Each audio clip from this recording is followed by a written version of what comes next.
Amis Cancer, bonjour, je suis ravie de vous retrouver aujourd'hui pour votre guidance émotionnelle et sentimentale. Cette vidéo s'adresse à vous si vous êtes Cancer, si vous êtes ascendant Cancer ou si vous avez votre signe lunaire en Cancer. Alors, nous allons commencer par regarder votre état d'esprit par rapport à votre vie sentimentale. Alors, qu'est-ce qu'on a ici? Voilà. Alors, votre état d'esprit. Vous êtes dans une dynamique d'introspection, de réflexion, de travail sur vous-même ici. On voit bien que là, vous travaillez dur à quelque chose, pour un pardon, pour retrouver la paix, pour retrouver une certaine harmonie, pour pardonner quelque chose ou pour vous faire pardonner, parce que ça peut être aussi dans l'autre sens, hein. Vous de voir par rapport à votre situation, comment ça, de la manière dont ça résonne en vous. Il y a une volonté de régler quelque chose par rapport à un passé. Volonté peut-être aussi de vous réconcilier avec quelqu'un. On voit que vous faites beaucoup d'efforts. On voit que vous faites vraiment soit une introspection, un travail sur vous-même. En tout cas, il y a vraiment l'idée de fournir beaucoup d'efforts dans l'idée, dans l'optique d'un pardon, d'une paix et de pouvoir peut-être aussi vous réconcilier avec quelqu'un. Il y a vraiment cette notion d'effort. Par contre, ce qu'on voit, c'est que on a ce refus ici. Et ça rejoint ce que je viens de vous dire avant de démarrer le tirage. On s'interdit quelque chose, on se refuse à aller dans une direction. Il y a pourtant un travail qui est fait, il y a pourtant un effort qui est fourni, mais on voit que vous ne voulez pas ou vous ne pouvez pas vous engager à aller dans la direction justement d'un retour en arrière, d'une réconciliation et quelque chose qui fait que c'est compliqué pour vous. C'est difficile. Ou alors c'est quelque chose que vous n'êtes pas encore prêt à accueillir ou à accepter. Et c'est étonnant parce que vous avez quand même le roi de coupe dans vos énergies. Et le roi de coupe, c'est quelqu'un qui gère tout à fait les choses, qui gère aussi, surtout et particulièrement ses émotions. C'est quelqu'un qui accepte les ressentis, qui conscientise ses émotions et ses sentiments. Et c'est cette conscientisation qui fait qu'on gère et qu'on accepte certaines émotions. Donc vous êtes dans cette dynamique-là, je pense que c'est ce vers quoi vous voulez tendre au travers de cet effort, au travers de ce travail que vous faites sur vous-même pour une réconciliation, parce qu'on voit, comme je vous l'ai dit, qu'il y a quelque chose qui vous manque. Et c'est difficile, c'est pénible pour vous. Alors, je ne sais pas, je ne vais pas forcément évidemment avoir tous les détails pour vous tous et toutes, mais voilà, par rapport à un passé, dans l'optique d'une paix retrouvée, d'un pardon ou d'une réconciliation, on voit que c'est très difficile. C'est très difficile, c'est très compliqué, malgré le travail qui est effectué, malgré les efforts qui sont fournis.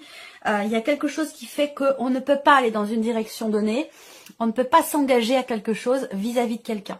Alors, c'est peut-être une volonté et c'est peut-être aussi les éléments, les événements de la vie qui font qu'on ne peut pas. Avec le Lenormand, on a aussi, et de manière globale par rapport à votre état d'esprit, vous êtes dans une dynamique de mouvement, vous voulez avancer, vous voulez dépasser cette négation, dépasser ce qui vous empêche justement d'évoluer, d'avancer par rapport à un pardon, concernant un pardon ou une réconciliation. Ça peut être vis-à-vis de vous-même, quelque chose qui se passe entre vous et vous, et ça peut être aussi évidemment dans un relationnel avec quelqu'un qui compte beaucoup pour vous, ou qui a été très important pour vous. Donc là, j'ai l'impression que vous êtes dans un état d'esprit où vous vous dites je veux avancer, je veux être en paix, je veux avancer en paix, et je pose des limites. Je me pose des limites ou je pose des limites dans la relation. Je ne veux plus souffrir. C'est surtout ça. Je pense que c'est surtout ça. Et cette idée du coup de se dire je préfère avancer seule plutôt que d'avancer péniblement avec quelqu'un qui ne peut pas ou qui ne veut pas peut-être aussi faire un travail que vous faites, faire un effort que vous faites pour pouvoir trouver un équilibre dans ce relationnel. Alors, on va regarder d'où vous venez. Alors, là, déjà, il y a des choses qui ont été dites, des choses qui ont été décidées. Alors, pour certains ou certaines d'entre vous, la décision, elle est faite grandement en tant que, avec responsabilité, en tant que parent, par rapport à des enfants. C'est-à-dire, on privilégie l'équilibre, le bien-être des enfants plutôt que son propre bonheur et bien-être à soi. On va privilégier celui des enfants. Et j'allais dire, encore une fois, sans aucun jugement de valeur de ma part, je ne suis personne pour me permettre de vous juger, mais je pense que privilégier à tout prix, prendre des décisions en fonction des enfants au détriment de son équilibre, de son bien-être, ça revient au même dans le sens où si vous vous auto-sabotez, si vous prenez des décisions pour vos enfants, que vous soyez un homme ou une femme d'ailleurs, prenez des décisions pour vos enfants et que vous en pâtissez, que vous en souffrez, bah, au final, ce sera pas quelque chose de bénéfique pour vos enfants. Vous voyez, bon, voilà, je sais pas pourquoi ça vient comme ça, mais voilà. Bon, je ferme la parenthèse. Là d'où vous venez, ici, il a été question aussi pour d'autres de parler, de discuter, de décider des choses par rapport peut-être à des projets, par rapport à quelque chose qui était en préparation. Je vous ai parlé de projet tout à l'heure aussi avec la cigogne. Hein. Projet, alors projet d'emménagement, projet de grossesse aussi peut-être. Hein, le vouloir avoir des enfants, ça peut aussi être ça pour certains ou certaines d'entre vous. En tout cas, on voit qu'il y a des choses qui ont été exprimées. La situation a été clarifiée. Quelque chose a été décidé. Et c'est peut-être ça qui fait qu'aujourd'hui, soit ça ne vous convient pas ce qui a été décidé visiblement. Je ne sais pas si c'est vous qui avez décidé ou si c'est la personne en face de vous, mais on voit que quelque part que vous en souffrez. Là, avec le masque, effectivement, une décision a été prise et avec le masque, il y a une différence entre ce que vous montrez et ce qui se passe à l'intérieur de vous. Vous cachez quelque chose dans une certaine mesure. Et ça rejoint ici la carte du livre également, hein, où je vous ai parlé tout à l'heure de choses dont on ne parle pas. Des choses qui sont refoulées ou qui sont gardées à l'intérieur de soi et qui sont visiblement pesantes pour vous. On a la cigogne encore une fois, hein, il y a quelque chose qui s'est confirmé. Il y a eu des projets, il y a eu une évolution, il est là ce changement, hein, il y a une progression. On voit bien que ça fait un moment déjà que c'est le cas, il y a une évolution ou un changement, peut-être aussi par rapport à la notion de confiance ou de fidélité dans une relation. C'est peut-être aussi ça qui manque ou qui a manqué à un moment donné. Hein, c'est tout à fait possible. Il faut se positionner. Il va être question de se positionner de toute façon. Encore une fois, si les décisions prises par le passé ne vous convenaient pas et ont pu aussi vous surprendre, vous vous êtes peut-être surpris vous-même, ou surprise vous-même, ou c'est la personne en face de vous qui vous a surpris ou surprise au travers des décisions qui ont été prises par rapport à des projets que vous aviez. Il va être question d'entrer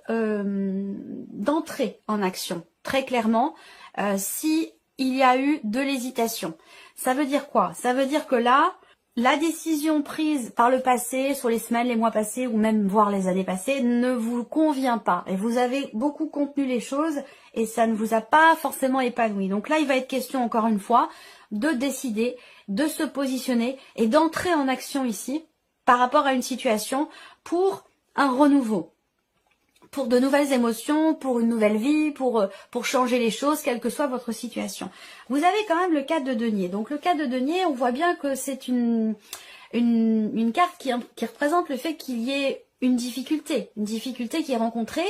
Alors ça peut être une difficulté dans le fait de s'investir, de donner. On voit bien que c'est très compliqué, très complexe, votre tirage est très dense aussi, très profond. On voit bien que vous faites beaucoup d'efforts pour que quelque chose change, que ce soit en vous, dans la relation ou vis-à-vis d'une personne en particulier. Et avec le cas de denier, il y a encore ici une difficulté, soit dans le fait de s'investir vis-à-vis de l'autre, soit on a peut-être aussi ici l'idée que vous avez à cœur également de vous préserver, de penser à vous, de vous protéger, chose que vous n'avez peut-être pas faite par le passé au travers des décisions qui du coup ont été plus subies que bien vécues. Je pense que là du coup vous allez prendre des décisions en conséquence. Voilà, en tout cas ce sera le cas. Donc là la carte du deuil et la carte de la trahison. Ouais. Des débuts difficiles. Ou un renouveau difficile, voilà. Ou en tout cas avec le mont, voilà, ça rejoint les énergies du départ ou une progression qui est lente, une progression qui est difficile. Voilà, que ce soit la relation ou par rapport, voilà, à tout ce que je viens de vous présenter. Soit il y a beaucoup d'obstacles qui sont rencontrés, peut-être vis-à-vis des enfants qui sont déjà là ou dans l'idée d'un projet de fonder une famille ou par rapport à des enfants éventuellement à venir si c'est là votre projet. Voilà. Là, il y a, avec la carte de la trahison, l'idée quand même d'une déception. L'idée d'une déception, dans le cadre de ce projet, dans cette relation, ça peut être aussi avec quelqu'un qui peut faire preuve d'immaturité, quelqu'un qui peut avoir une différence d'âge avec vous aussi, c'est possible. En tout cas, on a une notion de déception et là, une difficulté quelque part à tourner la page. Une difficulté, et je vous l'ai dit, ça, on voit bien que vous faites beaucoup d'efforts ici par rapport à quelque chose. Vous faites beaucoup d'efforts, mais ça semble compliqué pour vous. Voilà, il y a vraiment ce besoin de lâcher prise et on va voir les conseils qui vous sont donnés par rapport à la situation. Mais on voit que quelque chose s'est terminé ici. En l'occurrence, c'est par rapport à des problématiques de confiance ou des problématiques de jalousie. C'est plus d'actualité aujourd'hui. Vous voyez, si vous pensez que cette problématique de confiance ou de jalousie ou d'investissement dans la relation est encore présent, pour moi, je pense clairement que ça fait partie du passé, mais que ici, il y a une difficulté à s'adapter à cette nouvelle façon d'être, de penser, d'aimer, de réagir ou de vivre les choses dans la relation. Il y a cette notion de renouveau qui est quand même compliquée. Donc pour ça, il y a vraiment besoin de lâcher prise et de prendre aussi, d'entrer vraiment en action, de faire les choses. Il ne s'agit pas forcément ici de continuer de penser, de réfléchir, de travailler sur soi. Après, voilà, ce sont les actions qui vont faire vraiment la différence par rapport à ce que vous vivez, à ce que vous ressentez. On va regarder ici les conseils qui vous sont donnés. Alors, les conseils qui vous sont donnés ici. L'empereur. Donc avec l'empereur, c'est être droit dans ses bottes. Le conseil qui vous est donné, être droit, être carré, cadrer aussi les choses, poser des limites, mettre un cadre par rapport à ce que vous souhaitez, à ce que vous ne voulez plus. Voilà, c'est vraiment l'idée de poser des limites. Là, le conseil qui peut être donné aussi, ça va être d'assumer ce que vous projetez, même si c'est difficile, même si vous avez peur, d'assumer ce que vous projetez et d'entreprendre les actions qui vont dans ce sens. Et d'officialiser donc peut-être quelque chose, et même si effectivement c'est difficile à accepter, que ça peut faire peur ici, ça induit évidemment un changement important, un changement de direction, mais là on vous dit clairement de vous positionner en carte conseil, de vous positionner, de cadrer les choses, de poser des limites et de prendre les décisions qui s'imposent dans le changement que vous attendez, que vous espérez pour vous-même, que ce soit émotionnel ou dans la relation dont il est question ici. Eh oui, le conseil là qui vous est donné aussi, c'est encore une fois de lâcher prise et de prendre les décisions qui s'imposent, de faire un choix, de choisir un chemin, de choisir une personne, si c'est dans le cas d'une relation triangulaire, de vraiment de vous positionner pour justement ne plus tourner en rond. Essayez de parler aussi, de communiquer. Le conseil là aussi qui est donné effectivement, c'est d'aller vers l'autre et d'exprimer les choses. D'aller vers l'autre et de parler, d'entrer en communication, de dialoguer, même si ça a déjà été le cas, visiblement, et que ça a peut-être pu surprendre, et que finalement la situation n'a pas vraiment changé ou pas vraiment évolué, ben là, on voit que il est question vraiment de clôturer un cycle, un chapitre, pour en ouvrir un autre, un nouveau. Même si si ça vous paraît insurmontable, même si ça vous paraît difficile. Il semblerait quand même que ce soit nécessaire. Et là, le conseil qui est donné aussi, c'est de parler, communiquer, dialoguer, aller vers l'autre. Alors, on termine ici avec 2 ou 3 cartes conseils ou messages pour vous. Alors, le premier message pour vous, la carte du jugement. On vous dit de ne pas vous juger trop sévèrement, d'être un petit peu plus doux et compatissant avec vous-même, compatissante avec vous-même. Cette carte-là vous dit que vous ne devriez pas vous juger aussi sévèrement comme vous le faites. Soyez fiers de ce que vous êtes devenu. Deuxième message, la carte du oui. On vous dit oui, vous allez réussir, vous en êtes capable et c'est favorable pour vous. Alors allez-y, foncez. Et le troisième message, la carte de la bénédiction. Vous êtes protégés. Vos prières ont été entendues. En cas de souci, en cas de pépin, les choses, de toute façon, vont se rétablir. Voilà pour vous, amis Cancer. J'espère que cette vidéo vous a plu. J'espère que ce tirage résonne en vous. Merci à vous, merci de votre présence, merci pour votre écoute. Et je souhaite bien sûr la bienvenue aux nouvelles abonnées, aux nouveaux abonnés. Et puis on se retrouve très bientôt pour les prochaines vidéos.